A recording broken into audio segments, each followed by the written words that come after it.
नमस्कार दोस्तों, स्वागत है आप सभी का लास्ट एग्जाम की यूट्यूब चैनल पे। दोस्तों, जो हमने कल वकील सर से बात करी थी और उनका एक वीडियो भी हमने बनाया था, वो वीडियो मैं आपको दिखाने वाला हूँ। सारी चीज़ें हमने उनसे पूछी है और उन्होंने सब चीज़ों का जवाब दिया है। और इस वीडियो में थोड़ी आवाज़ की प्रॉब्लम हो सकती है क्योंकि रोड पे हमने ये वीडियो बनाया था और इसमें बैकग्राउंड नॉइस ज़्यादा आ गई थी, तो उसको क्लियर करने के चक्कर में थोड़ी आवाज़ डिफेक्ट हो रही थी। तो उसको आप मैनेज कर लेना और सारा वीडियो आपके सामने है। जितना भी केस का जो प्रोसेस है वो आप देख सकते हैं और अच्छे से समझ लीजिए। तो एक बार फिर स्वागत है आपका हमारे चैनल पे। तो दोस्तों, आज हम पहुंच चुके हैं सुप्रीम कोर्ट। और सुप्रीम कोर्ट में ये किस चीज के लिए पहुंचे हैं, क्योंकि लगातार बहुत सारे अभ्यर्थियों के द्वारा ये आरोप लगाए जा रहे हैं कि दिल्ली पुलिस कांस्टेबल की जो भर्ती हुई है हाल फिलहाल में दिसंबर और नवंबर में जिसका एग्जाम हुआ है, उसमें बड़े तौर पर आपकी धांधली हुई है, उसमें स्कैम हुआ है। तो आज हम पहुंचे हैं सुप्रीम कोर्ट और सुप्रीम कोर्ट में हम पहुंचे हैं वकील सर के पास। तो उनका क्या कहना है, उनको पूरी जानकारी है या नहीं, जो भी जानकारी होगी इनसे हम पूछते हैं कि इनके पास क्या क्या चीजें अभी हैं और हम केस में आगे क्या कर सकते हैं। और इसमें सीबीआई इंक्वायरी की भी इन्होंने मांग की है, नहीं की है, और कौन से वकील है जो बड़े वकील हैं तो इस केस को लड़ने वाले हैं। सारी जानकारी वकील सर से लेते हैं। नमस्कार। अरे नहीं, वहीं से चलेंगे यार। देखिए, मेरे पास 200 से 300 एप्लीकेंट्स का अलग अलग पद पर मेरे को लगातार फोन कॉल आ रहे हैं। हम इसलिए जानना चाहते हैं कि इसके जो इतने बड़े पैमाने पर एसएससी की भर्ती जो दिल्ली पुलिस का जो एग्जाम हुआ है उसमें जो इतने बड़े पैमाने पर धंधेबाजी के जो आरोप लग रहे हैं, तो ये एप्लीकेंट्स निश्चित रूप से बहुत इनको ये जानना चाह रहे थे कि इसमें इनके पास लीगल रेमेडीज क्या हैं, कि किस तरह से इतने उच्च स्तर पर जो एग्जाम हो रहा है उसको हम किस तरह से चैलेंज कर सकते हैं, कि अगर जेन्युइन यहाँ पर एलिगेशन आ रही हैं मिसडूइंग्स में तो इसमें क्या क्या वो कर सकते हैं। तो मैंने उन सबसे अभी तक जितनी मेरी एप्लीकेंट्स हैं जिनसे भी मेरी बात हुई मैंने ये बताया है कि हम लोग इसमें सुप्रीम कोर्ट में एक जनहित याचिका दायर करेंगे और जनहित याचिका में हम लोग सुप्रीम कोर्ट से ये मांग करेंगे कि इस एग्जाम को तुरंत रद्द किया जाए और सीबीआई जांच के आदेश दिए। फिर ये जो केस था ये सुप्रीम कोर्ट में केस है, कुछ अभ्यर्थी का बोलना है कि हम हाई कोर्ट में तो जी, मैं उसके बारे में बता देता हूँ। हाईकोर्ट अगर हम जाएंगे तो हाईकोर्ट में ये होगा कि ये जो एप्लीकेंट्स हैं, जो अभ्यर्थी हैं, ये मल्टीपल जुरिडिक्शंस में है, कोई यूपी में है, कोई पक्का में है, कोई बिहार में है, कोई कहीं पर है। तो इस तरह से क्योंकि मल्टीपल जुरिडिक्शंस इन्वॉल्व हैं और इतने बड़े पैमाने पर जब स्कैम हुआ है, तो इससे सबसे बेहतर यही रहेगा इसके अंदर कि इसमें हम मान लीजिए उच्च न्यायालय के पास सीधा अप्रोच करें, आर्टिकल 32 में हम लोग यहाँ रिपोर्टेशन फाइल करें और सुप्रीम कोर्ट से हम डायरेक्शन लें, ताकि अलग अलग हाई कोर्ट में इस एक ही तरह के मुकदमे दर्ज ना हो जाए। और एक डर ये भी होता है कि अगर अलग अलग हाई कोर्ट में अलग अलग जगह पर अभ्यर्थी जाते हैं तो उससे ये खतरा जरूर है कि हाई कोर्ट के कॉन्फ्लिक्टिंग ऑर्डर आ सकते हैं और फिर वो फाइनली सुप्रीम कोर्ट में ही चैलेंज होंगे, तो उसमें वक्त बहुत ज़्यादा ज़ाया होने का खतरा है। इसलिए बेहतर होगा कि जिस तरह का ये मामला है, जिस तरह का इसमें आरोप लगाए जा रहे हैं, सबसे अच्छा यही होगा कि इसमें सीधा सुप्रीम कोर्ट में हम जाए और मामला जो है उच्च न्यायालय के संज्ञान में लाए। पर ये सुनने में आ रहा है कि कपिल सिब्बल जो सर हैं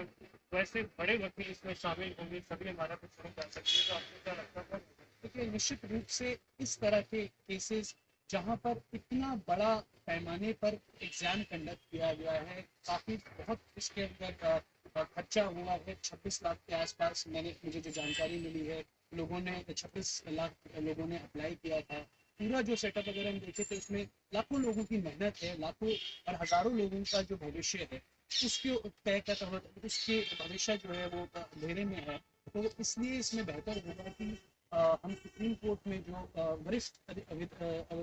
एडवोकेट हैं, सीनियर एडवोकेट हैं, जैसे कपिल सिब्बल साहब हो गए, अभिषेक मनु सिंघवी साहब हो गए, इस तरह के किसी बहुत ही रिप्यूटेड लॉयर को हम लेकर जाएं और उन्हें हम रिक्वेस्ट करें कि वो हमारी पैरवी करें, क्योंकि बहुत सारे लोग हैं, उन सब के लिए एक बेटर होकर पुलिस काउंसिल है। कोई बड़े वकील जो हैं, जो माने हुए वकील हैं, जो सीनियर डाउन है, जो एक सीनियर एडवोकेट है, वो हमारी कोर्ट के सामने हमारा पक्ष रखें और सर, बहुत सारे स्टूडेंट को डाउट है कि ये सुप्रीम कोर्ट में केस जाएगा नहीं या दाखिल नहीं होगा, या जो स्टूडेंट है वो कुछ नहीं करें, क्योंकि जो स्टूडेंट ऐसे भी हैं जिनके ऑलरेडी स्कैम में वो शामिल है, वो उनको कुछ भ्रांतियां फैला रहे हैं। इस पे आप क्या कहना? देखिए, उसमें मैं यही कहना चाहूँगा कि अगर आप कुछ करेंगे ही नहीं तो हासिल करने का तो आप सोच भी नहीं सकते। आपने जब इस एग्जाम के लिए तैयारी शुरू की, अगर आप एग्जाम देंगे ही नहीं तो पास या फेल बात की बात है। जहाँ तक सुप्रीम कोर्ट में मैटर एडमिट या ना एडमिट होने की बात है, मैं मानता हूँ कि हमारे जो जजेस हैं, हमारे देश के जो जजेस हैं, वो हर चीज को बहुत अच्छी तरह से समझते हैं, और अगर उनके सामने अपना पक्ष सही तरीके से रखा जाएगा तो नाइंसाफी इस अदालत से मैंने होते हुए कभी नहीं देखी। लेकिन आपको अपना जो है अपनी मेहनत आपको करनी पड़ेगी, and you will have to make sure कि आप आए और कोच को अपनी बात बताएं। अदरवाइज ये जो बात है, मैंने जितना देखा है थोड़ा बहुत मीडिया में भी बहुत कम बहुत छोटे लेवल पर रिपोर्ट की गई है, थोड़ी बहुत जरूर सेंसेशन सोशल मीडिया पे है, लेकिन जहाँ तक अदालत की बात है, सोशल मीडिया या मीडिया में कुछ जो आती है बातें, उसका संज्ञान हर केस में सुप्रीम कोर्ट या कोई और अदालत अपनी तरफ से नहीं लेगी। आपको कोर्ट को आकर बताना पड़ेगा, सबूत दिखाने पड़ेगा कि क्या गलत है क्या नहीं है। जहाँ तक केस के एडमिट होने की बात है या नहीं, अगर बहुत अधिक संख्या में एप्लीकेंट्स आते हैं और ज्वाइंट पिटिशन फाइल करते हैं, और कोर्ट को कॉन्फिडेंस अपने आप होगा, क्योंकि इतने बड़े पैमाने पर अगर लोग आ रहे हैं, इतने लार्ज स्केल पर अगर आकर बोल रहे हैं कि इस एग्जाम में मिसडूइंग्स हुई है, करप्शन के एलिगेशंस हैं, और बहुत स्टेट्स में एफआईआर भी दर्ज हुई है। यूपी में मेरी जानकारी में है कि एफआईआर दर्ज की गई है, दिल्ली में मुकदमा दर्ज किया गया है, बहुत जगहों पर और भी स्टेट्स में मुकदमे दर्ज किए गए हैं। तो सुप्रीम कोर्ट इस तरह के मामले से, मेरी पूरी उम्मीद है न्यायालय से, हालांकि मैं ये कोई उम्मीद नहीं कर रहा, ये मैं नहीं बोल सकता कि कल फाइल होने वाले केस में न्यायालय क्या करेगा, लेकिन मुझे पूरी उम्मीद है कि ये एक अच्छा केस है जहां पर कोर्ट इंक्वायरी जरूर ऑर्डर करेगा। अगर इतने बड़े पैमाने पर लोग आ रहे हैं, कोर्ट के सामने अपनी बात रख रहे हैं, तो ऐसा नहीं हो सकता कि कोर्ट उसको टोटली इग्नोर करके इसके केस को डिस्कस करे। तो जो विद्यार्थी हैं जिन्होंने एग्जाम दिया है, तो उनको कितना सपोर्ट है आपको उसकी जरूरत पड़ेगी इस केस को और स्ट्रॉन्ग करने के लिए? देखिए, अभी क्या हो रहा है, मेरे पास अलग अलग जो एप्लीकेंट्स हैं वो फ़ोन कर रहे हैं। मुझे जितना अंदाज़ा मेरा सही है तो 150 से 200 फ़ोन मेरे पास आ गए हैं, सब के सब बहुत परेशान हैं। उनका ये कहना है, आगे हमारे और भी दोस्त हैं, लेकिन हम उनके बिहाफ पर आपको फ़ोन कर रहे हैं। मेरी इन सबसे, आपके चैनल के माध्यम के जरिए मेरी इन सबसे यही गुजारिश है कि आप अलग अलग, जब मुझे बहुत सारी जगहों से फोन आ रहे हैं, इससे बेहतर होगा कि आप एसोसिएशन, अपनी एक अनऑफिशियल एक एसोसिएशन, इसमें 500, 600, 700, 1000, 2000 जितने ज़्यादा लोग आप जोड़ सकते हैं उनको आप जोड़ लीजिए, ताकि अब एक एसोसिएशन होगी तो कोर्ट भी उस मैटर को और ज़्यादा सीरियसली, बाकी मैटर्स को भी उतना ही सीरियसली कोर्ट देखता है, लेकिन अगर एक एसोसिएशन होगी, एक large number of there's a large number of people who come to the court, और वो कोई बात अपनी बोल रही है, तो कोर्ट ज़्यादा इस पर तवज्जो देगा। तो बेहतर होगा कि आपने जो एक एसोसिएशन बनाया और उसमें उसके थ्रू मुझे आप। सर एक्चुअली क्या है कि बहुत सारे स्टूडेंट हैं वो अलग अलग स्टेट से हैं, तो जो केस फाइल कर रहे हैं वो संडे 10-15 है, 20 से 50 है, तो वो इस सुप्रीम कोर्ट में केस फाइल करने के लिए क्योंकि बड़ी अमाउंट की जरूरत पड़ती है, तो वो इसको नहीं दे पाएंगे। तो आपका क्या करना होगा इन स्टूडेंट से जो ऑलरेडी स्कैम के शिकार हुए हैं, जो अच्छी खासी मेहनत की है, वो इस स्कैम को अगली भर्ती में नहीं देखना चाहते, इस भर्ती को दोबारा करना चाहते हैं? देखिए, उनसे मैं यही कहूँगा कि जो नहीं आ सकता किसी भी वजह से, जो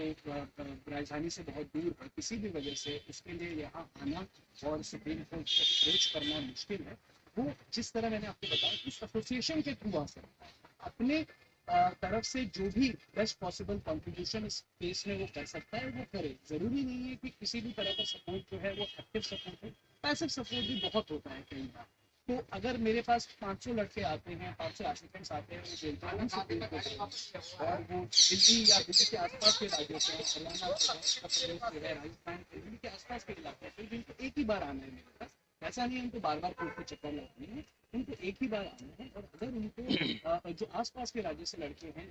एस्पिरेंट्स हैं, हमारे भाई हमारे बहन जो भी हैं, वो आए, वो आकर अपना एफिडेविट एग्जीक्यूट करें सिर्फ एक बार, और उसके बाद वो हमारी तरफ से, उनको कोई ऐसा नहीं है कि उनको बार बार कोर्ट कचहरी के चक्कर लगाने हैं, वो बाकी केस हमारा है। रही बात वो जो आते ही नहीं है, उनके लिए मैं आपको दोबारा बता दूं, जो पैसिव वे में कंट्रीब्यूट कर सकते हैं किसी न किसी तरह से, चाहे उनके पास कोई सबूत मौजूद है तो वो सबूत हमसे शेयर करें। अगर वो इस कॉज के लिए उनको लगता है कि जेन्युइनली, अगर ये आज एसएससी से शुरू हुआ है तो कल ये और भी जो एग्जाम होते हैं राज्य के स्तर पर हो या यूपीएससी लेवल पर भी हो, तो इनको ऐसा लगता है, क्योंकि देखिए एक गलती से शुरुआत होती है तो गलतियाँ होती है, अगर आप आज इस नाइंसाफी के खिलाफ नहीं आवाज उठाएंगे तो कल दूसरी नाइंसाफी होगी और आप तक कुछ नहीं कर पाएंगे। तो अगर उनको लगता है कि वो पैसे वे में कंट्रीब्यूट कर सकते हैं तो उनके पास अगर सबूत है तो वो सबूत हम तक पहुंचाएं। अगर उनके पास अगर कोई माली तौर पे अगर वो मदद कर सकते हैं तो वो करें। हम उनको ईमेल पर पिटिशन कॉपीज भेजेंगे जिसके अंदर सिर्फ वो गुहार लगाएंगे कोर्ट से, जो कि प्रॉपर एफिडेविट ना भी हो, एक गुहार लगाएंगे, ईमेल पिटिशन होगी जहां वो कोर्ट से गुहार लगाएंगे कि हमें इस केस में इंसाफ दिया जाए। तो वो ईमेल पिटिशन हम उनको भेजेंगे और वो ईमेल पे हमें स्कैन कॉपी वापस देंगे, या फिर हम उनसे व्हाट्सएप पर या किसी और जरिए से हम एक एसोसिएशन बनाकर ये दिखा सकते हैं कि जितने लोग जो भी इस पूरी प्रक्रिया से जो लोग नाखुश हैं, जिनको लगता है कि हाँ यहाँ सच में गलत चीजें हुई, वो कोर्ट के सामने अपनी बात बिना यहाँ आए पहुंचा।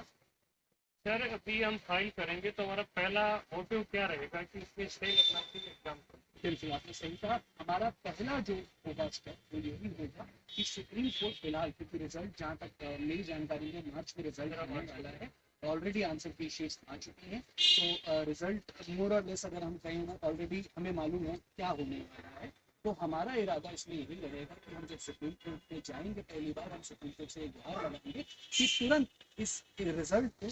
इसके ऊपर स्टे किया जाए और आगे के लिए फाइनल वीक्स में सीबीआई जांच के आदेश दिए जाएं और इस एग्जाम को दोबारा से करवाया जाए एक सही तरीके से, जो already due process of law है और जो हमारी आज तक की जो प्रैक्टिस है उसको फॉलो। तो सर आपका बहुत बहुत धन्यवाद। आप हमारी एक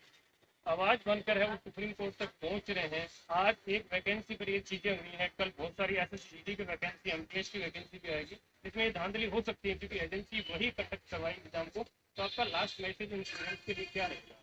तो मेरा उन स्टूडेंट्स को यही मैसेज है कि आप उम्मीद मत छोड़िए,